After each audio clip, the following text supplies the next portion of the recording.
Hoje na luta de hoje, vamos falar sobre Langston Hughes. Nascido no Missouri e criado no Kansas, nos Estados Unidos, ele foi um poeta, escritor, dramaturgo e comunista, filho de pais negros que tinham entre suas descendências africanos e indígenas norte-americanos. Desde sua infância, Hughes tomou conhecimento sobre a injustiça social que causava instabilidade financeira e familiar em diversas famílias estadunidenses. Seu pai abandonou a família pouco tempo depois de seu nascimento, e sua mãe, forçada pela necessidade de encontrar trabalho, colocou o filho para ser criado pela avó. Gates tell me of Harlem Way. They got a brand new sender, and I believe it's in the groove. Através da literatura, Hughes encontrou uma forma de expressar todo o sofrimento de sua vida, até então bastante sofrida e solitária. Em sua autobiografia, chamada O Grande Mar, ele escreveu: "Foi então que os livros começaram a acontecer comigo, e comecei a acreditar em nada além de livros e no maravilhoso mundo dos livros, que onde se as pessoas sofriam, elas sofriam numa linguagem bonita, e não monossilábica, como sofriam no Kansas."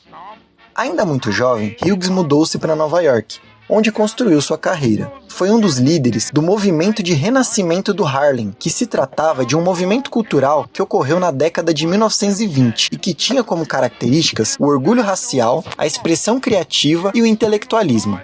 No momento de seu acontecimento, o renascimento do Harlem era conhecido como Novo Movimento Negro e incluiu expressões culturais afro-americanas em áreas urbanas dos Estados Unidos afetadas pela migração, com destaque para o bairro do Harlem, em Nova York. Em 1926, Hughes publicou o ensaio O Artista Negro e a Montanha Racial, onde ele estimula os artistas negros a se orgulharem de sua cultura e se refere ao jazz norte-americano como o eterno rufar da alma negra, o rufar da revolta contra o cansaço em um mundo branco, um mundo de trens, de metrô e trabalho, trabalho, trabalho. Como a gente pôde perceber, muitos dos problemas que o nosso povo sofre nos dias de hoje acontecem há bastante tempo com o povo pobre e periférico de vários países ao redor do mundo. Até mesmo em países muito ricos, como os Estados Unidos, que enquanto boa parte de sua população sofre sem os direitos humanos mais básicos, incluindo a população afro-americana, da qual Hughes fazia parte, a grande riqueza do país fica concentrada na mão de uma pequena parte da sociedade, os ricos, os patrões, os donos de grandes empresas e de terra.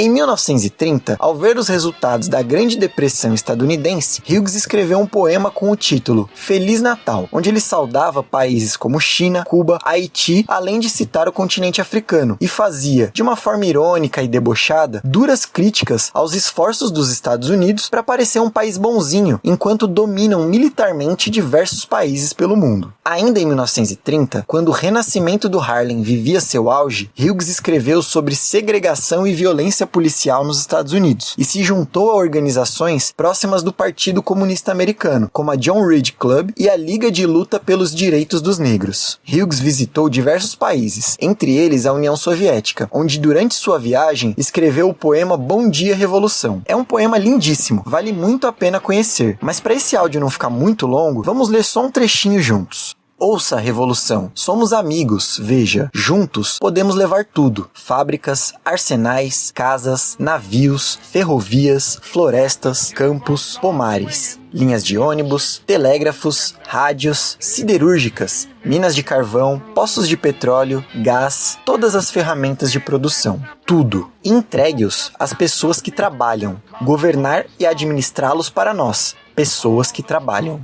Durante as décadas de 50 e 60, Hughes juntou várias de suas poesias para uma coleção de poemas selecionados, e nela deixou de colocar muitas das obras que falamos aqui nesse áudio. Por anos, ele recebeu muitas críticas que o acusavam de ter abandonado seus princípios. Porém, anos mais tarde, veio a público que Hughes esteve sob investigação do governo federal estadunidense, processo em que o senador John McCarthy comandou várias ações para promover no mundo uma propaganda contra os comunistas e um combate aos comunistas dentro dos Estados Unidos.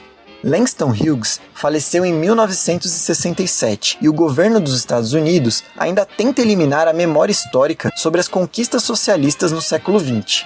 Mas nós devemos conhecer e lembrar de Hughes como um artista que defendeu e trabalhou pela libertação dos negros em seu país e a libertação de todos os povos do mundo. Um de seus últimos poemas, chamado Perguntas e Respostas, ele diz o seguinte: Durban, Birmingham, Cidade do Cabo, Atlanta, Joanesburgo, Watts, a terra ao redor, lutando, lutando, morrendo. Pra quê? Um mundo a ganhar. MTST, a luta é pra valer.